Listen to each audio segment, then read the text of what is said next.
Welcome back, everyone, to Let's Play Pyre. You're here with Randall Lefebvre, otherwise known as DraxxKraven, when I'm kind of wishing we went after the Fate, even if I do defeat them. Our reckoning is not yet complete. Still, we will face the Pyre Hearts and help Sir Gilman instead. This is fine. Can I just get control of my mouse? My mouse, please. That's all I want. I can't. No chance. No hope. While you're flying around, you can find other wanderers. What is this? Something about this strange island you see below draws your attention. Best to avert your gaze from the Isle of Gilman. Even the scribes themselves thought to avoid that place. Let's fly on. Huh. Whatever you say, Wilfred. Hey, Manly, what's up? My beautiful wagon! What has happened? Oh, but it's you, my wonderful Nightwings. Come to play a little trick on your good friend Manly, Oh, how very, very, very clever of you. And the damage you've caused my beautiful wagon doubtless was very, very minimal. Fear not, I can afford repairs. It is no inconvenience at all. Although I do have one request of you to make amends, that is. When we next face each other in a right, and I trust you know what I shall ask of you, but would you be kind enough to stand aside and simply let the chastity prevail? Then we shall call it even. And when I return unto the Commonwealth, I shall see to it that you or your loved ones there are suitably rewarded. Now, ta-ta. Ugh, what a snake. Ooh. As you soar above the waters of Worm Gulf, you notice Sir Gilman sidle up to you very slowly. We are very, very high above the waters. If this knight is not mistaken, this knight's brethren lurk beneath the surface there in numbers untold.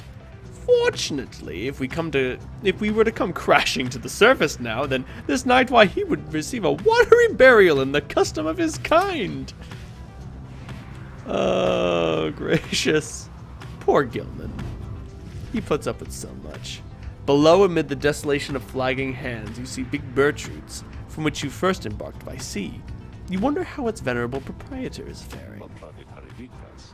I am certain that Big Bertrude must have left a strong impression on you all. She's not easy to forget. I've known her since before my exile, or hers. She's been here a very long time. I've sent my agents to repay her for assisting you and to send our regards. The old wagon must have been in need of some repairs. You're right. It was. Alright. The spring of Jamura has always flown forth from the crushed carapace of Biolantius. The legend of whose demise is a rather sordid tale. Perhaps you've already read it in the book. Not all believe the book exists, of course, nor the greater titans, nor the rights. I have encountered exiles believing that this titan perished quite by accident, rather than by a cunning trap laid for it by Jamur Manymane. They took the titan for a common beast. Perhaps the stars shine down upon out-of-the-way locales such as this one to ensure that they alone shall witness the proceedings. Perhaps. Tell me. Nice. Glue hive. Faye expressed an interest in exploring the pools around this route. Faye senses the presence of the 8 scribes along this route. Let's go to Glue Hive. We went to Fall Flat before. You touch down in the heart of Jamura Valley, where first you face the Fate and the Dissidents. You briefly wonder where they might be now and how they fare. You now have little time before having to set forth by land. Explore Glue Hive. You end up spending part of the day with Faye, exploring the area around your wagon. You learn this area used to be a swimming hole many years ago. The water here is sick and crying out. I told it we were very sorry. Your lasting memory of the place is standing by the shore, imagining the feel of the water. As you head back in silence, you consider which of your vocations to pursue. Secretly a vocation in disguise. It is Faye. She seems to have something on her mind. Faye seems to be speaking to herself again. She is unaware of your presence, or shows no sign of it at least. Mercy, freedom, they are intertwined. Mercy shall engender union among all our different kind. Mercy shall engender union among all our different kind. She is reciting passages from the Book of Rights, though to your knowledge, she cannot read. Freedom to the worthy. The downside cannot let us all go free. Thus, freedom to the worthy. Is that not so, O Saint Triesta? Is that not the conclusion which you formed with your 7 most trusted friends? She pauses for a while, as though listening, and nods her head from time to time. Yes, I see. Well, I am ever grateful to you, St. Trieste, for your guidance and your presence. And I wish all of your friends safe passage there among the stars. It must be so very beautiful out there. With your wings you can fly freely, can't you, Saint? You can visit me at any time, come and go as you please from the stars, all the way here? You do not need a pair of wings in order to be free. I know, and yet sometimes I wish I was like you or Miss Pamitha, but I know I am the way I am because I'm meant to be this way, and I know that you are always watching. So thank you, St. Trieste. Thank you, and your friends. She wanders out into the afternoon, leaving you here to consider her words.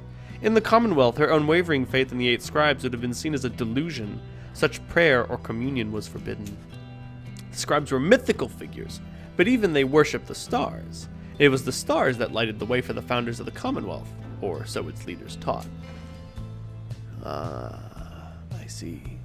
Singing sands. The so-called singing sands is the sound of countless screeching wheel mites.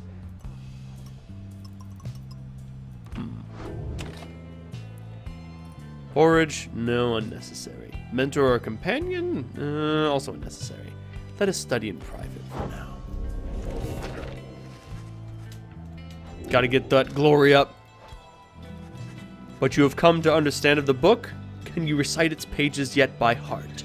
Have you internalized its teachings? In its lack of limits, you experience yours. Inspiration comes to you in a flash, whether from the book or from within. You cannot tell. Righteousness. Everybody getting these +1 glory. It might not seem like much, but those extra points can make a difference. Finish studying. Continue your journey. To the spring of Jamur. Sir Deluge, eh? Got to remember to be fast. Don't be afraid to play defense. Oh, here in the rocky pathways of Jamur Valley, you encounter a messenger imp come to deliver news and rumors from the other side. The news this time pertains to Jodariel, whom you liberated at the fall of Solium. You learn Jodariel's past transgressions have all been forgiven. She soon was to be reinstated on the blood border, on the presumption that she wanted her old status back. In fact, she was offered an especially prestigious leadership position in the First Vale, for a demon such as she could not be seen in the streets. An elite blood border platoon, shrouded in secrecy, other than the famous results of its operations. The Commonwealth's veiled leaders always were surrounded by sentinels in a similar garb. But she refused the gesture, rather bluntly the report suggests. Instead, she sought Volfred's agents, as well as several of her former fostered sons and daughters, and so the ranks of the revolution grew strong. The last part of the messenger imp's news must have been damaged in transit, though appears to be in Jodariel's own words. All you can tell is that it says, await. You thank the messenger imp for relaying this information. Your companions are excited to discuss the news. Wonder what the rest of her message said. She is an inspiration to us all, or to this night she is at least. Tizo is fired up about the news of Jodariel's return to the Commonwealth. Do you think she still has her horns, now that she's back up there? You give it to him for us, Jody. I knew you had it in ya. There's nothing she can't handle. I miss her bad sometimes, but I'm glad she's alright. The news of Jodariel's liberation fills you and your fellow exiles with newfound resolve. Your companions gain +1 hope for the next rite. Wish Jodariel luck.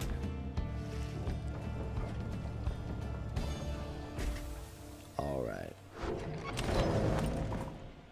Anyone to chat with? No. Slug Market. Hey, it's you guys again. Just come on in, have a look around at all this stuff I got, okay? I got some good new stuff here pretty recently. Maybe you've seen it before, maybe not, I don't know. Well, I'm gonna buy some serums. I'm not gonna use them now, but I want to buy them while I have the money. I'll save the fortified serums for later. Maybe sell a few old trinkets I'm not using anymore. But that's then, not now. Thanks for stopping by, guys. I love Falcon Run. Commence the rite. Everything is set for the rite to commence, and all is quiet. Amid the desolate sprawl at the spring of Jamur, all there is left to do is wait for the nightfall to set in. You observe Sir Gilman sliding back and forth, back and forth. You sense something is weighing on his mind. This night, This knight is not a knight at all. This knight betrayed his former commander, abandoned his brethren of the Sea Dominion. But what is knighthood even? What is knighthood if it means having to follow such a craven as that Sir Deluge? Cease this nonsense, Gilman. Focus on the right. Focus on the right. He notices you finally. Oh, Master Reader! This knight did not see you there just now. Such was his preoccupation with the task at hand.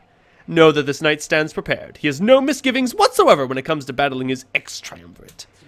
Please consider letting this knight participate, for he has honor to restore. Then a glimmering within the sky draws your and his attention. Right then. Let us not make our mistake again. Let's get rid of Limbless Arazak. Their hope is already going to be very high. And invoke the Tattered Mantle instead. Biolanthius? No, I do not want Biolanthius. I do not want to make them faster. Let's give them plus 30. It'll make me feel better about things. Dullness, Time Singer Harn. Alright, let's do it to it. And always Islak. Islak will be with us, always. I want the computer at its absolute best, because this game does have a difficulty cap.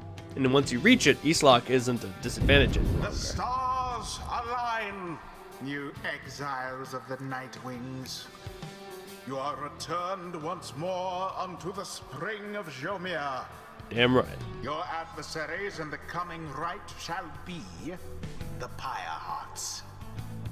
Extinguish now their pyre, and glory shall be yours.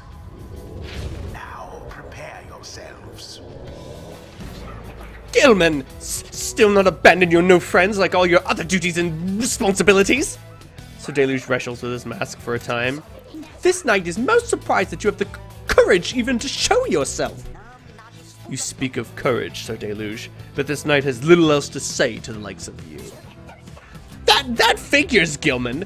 You're no knight at all. You are a teensy minnow, swimming in a sea of minnows. Many times your size, with much more honor too. Then something comes over Sir Gilman, but just as soon fades. Sir Gilman slinks away. Disgraceful! You Nightwings, you're stupid to have taken that one in, and you're no good at the rights. And another thing, we do not fear you! I don't believe you, Deluge, but, you know, whatever. Now let us get started. Bio update, Sir Deluge. Consider the Pyre Hearts. Vengeful Vow. If the bearer is banished, ensuing blast can banish adversaries in a radius. And he's got Avenging Aid and Greater Cleave. Okay. They all appear to have Avenging Aid and Greater Cleave. Lady Shelley, but Lady Seagrass is going to be more dangerous because she's got that Tailwind Crest, so she's going to be quick. Alright, so I got to watch out for her. But when it comes to Deluge, do not banish Deluge by bumping into him. That will go very poorly. We can look at his bio and see that he's been exiled for 3 years for the crime of desertion, the motive being cowardice. He fled as quickly as his tail could carry him. He was subsequently caught and cast down. Alright, they are fast. That's a thing. Who will lead us? Gilman, of course. Gonna need that leech.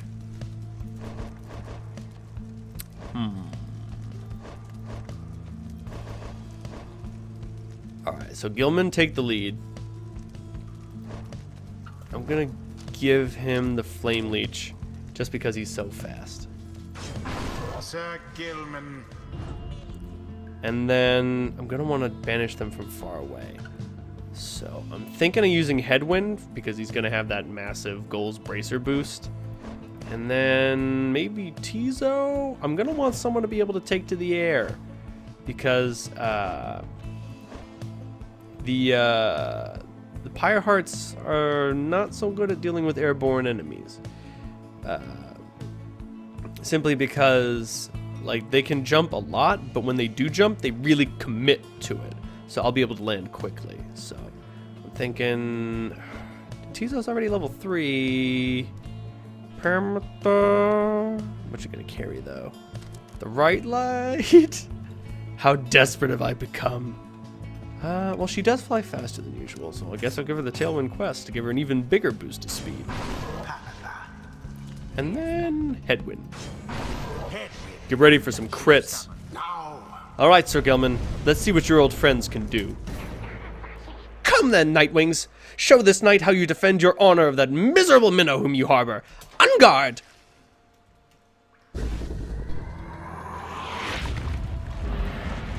Begin. Boom! Path to glory laid bare. Get out of my way.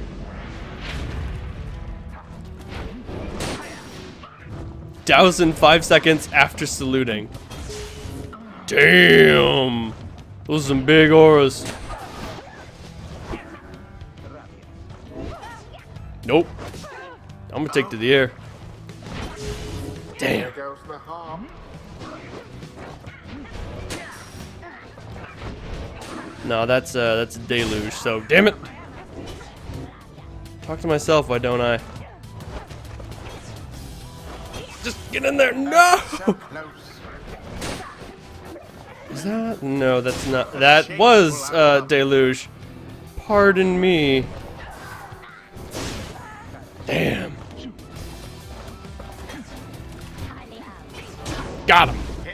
Hot damn. All right, did not have time to salute. I'll try to do that with Fall short of yours. ouch. Saluting is hard. Ouch. Oh crap. All right. They simply threw it in. 15 points for them. Right on, right on. Your pyre shall soon be ashes on the ground. Nice. Bask in the purifying flame. Got that soul. Got that soul. The Nightwing shall prevail at this rate. I keep expecting them to go for the orb, but they don't. Oh, jeez. Holy shit. Sputters. Alright, alright. The Nightwings seem to be falling behind. Nice. Onward thus to greater glory. 8 points? Don't sneer at it. Perhaps you are worthy. That's deluge. I can't go in there. If I do, it'll destroy me. Nice. Absolution. Woo! Couple more scores, and we'll have this in the bag. Another most inglorious defeat is imminent. This knight can feel it in his bone.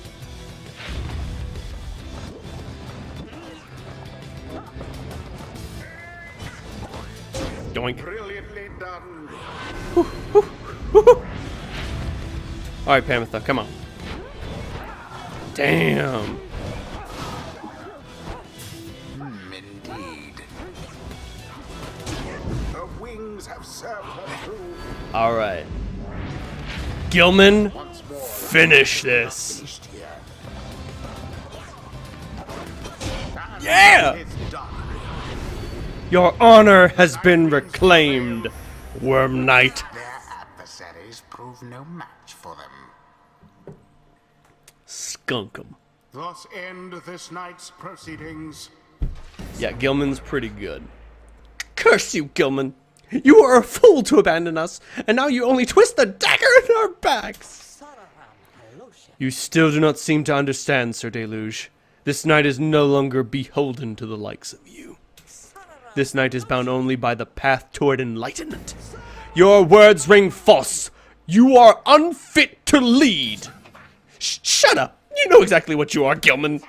You call this knight a craven. Yet your courage is a mere facade, and everyone knows, this knight shall see to it. So Gilman does not respond, although you sense the words of Sir Deluge got to him. There is much to learn from this experience.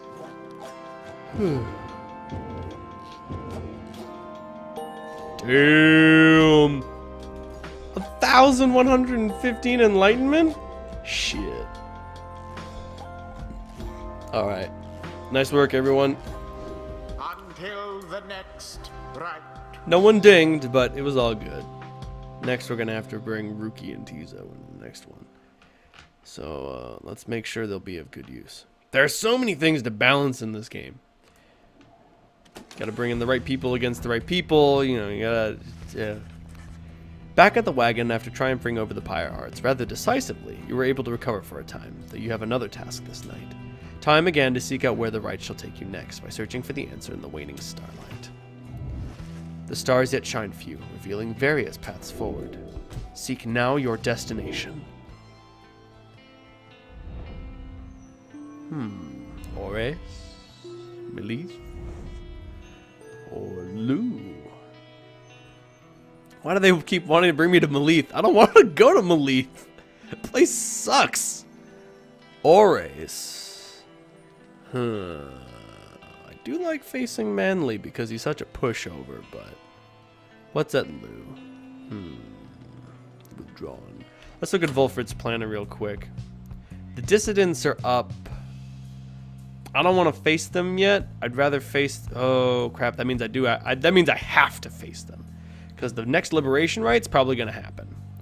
So... But then if that happens... Oh, shit. I really fucked this all up. I should have faced the Fate last turn. Because if you don't do certain things with the Fate, things might not work out the way that you want for certain characters. But, you know, maybe that's salvageable. Still, if I'm gonna face the dissidents in a liberation right, I want to face them first.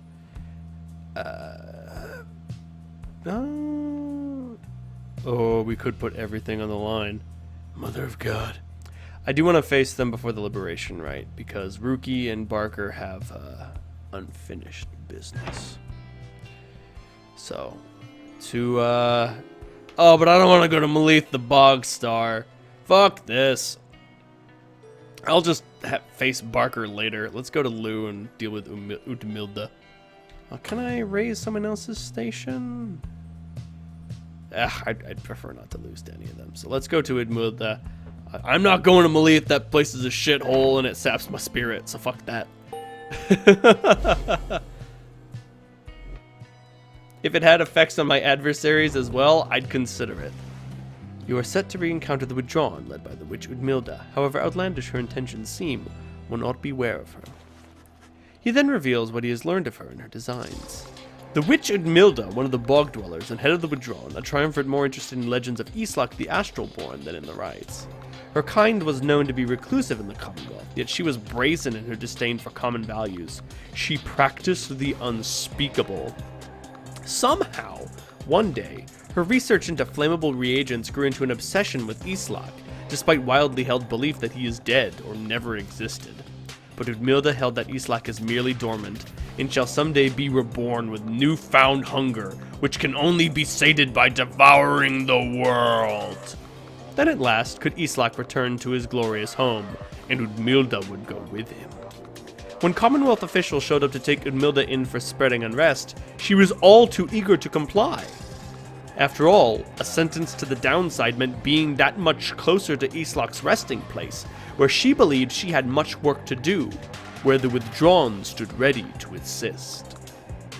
In short, the 8 scribes certainly would not approve what she aims to do, so be careful in her presence, reader.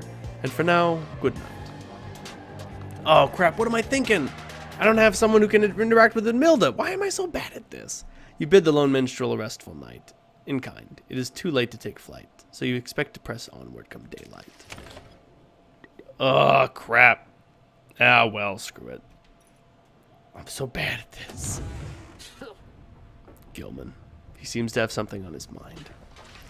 So Gilman is in a contemplative mood. He's been rather quiet, or at least more than usual, ever since his confrontation with Sir Deluge. He notices you there and slides forth in a solemn manner. This night, he knows what he shall do now. When all of this is over, Master Reader, we Worm Knights, we are all born and raised to prove ourselves superior to all the other billions of our kind, to lead our lives, however short, with glory. From the moment we shove past our wormling brethren in their egg sacs to the very end, we are conditioned to excel, to prevail at all costs. This relentless pursuit of glory, of fame, and self-worth, it leads most of this knight's kind only to an early doom, or in the case of Sir Deluge, it leads to a life of falsehood. A life of low deceit, abusing one's fellow worm knights, shirking one's responsibilities, living in constant fear. This knight cannot abide his former commander, yet pities him. There must be more to honor than to lead a life engulfed in endless conflict. Then he looks to you intently. This knight shall ever seek the honor out when all this is ended, Master Reader. Thus he vows to you, and he is ever grateful that your guidance led him to this new awakening. But until such time, this knight is duty-bound unto the Nightwings. The fulfillment of our plan and our pursuit of freedom is to be his final quest. For what awaits him afterward is no mere quest. The honor that this knight has sought, it cannot fully be achieved through knighthood, can it? It requires something more. I trust you understand. He slithers off, his head held high, though not merely in pride. Something has changed in him. Sir Gilman has gained +2 presence, permanently. Wish him well. Yeah, if you fuck that up, things go very poorly for Gilman. In any event, that'll do for this episode of Let's Play Pyre. Thank you very much for joining me. If you liked what you saw, hit like. If you want to continue the adventure, please hit subscribe. And if you think that what I do is really keen, you can send me a couple bucks monthly on Patreon. And I can use that money to do fantastic, amazing things, like make more videos, start streaming, hire an artist to do cool shit, do the coolest thing I can think of. Stop fucking up my plans.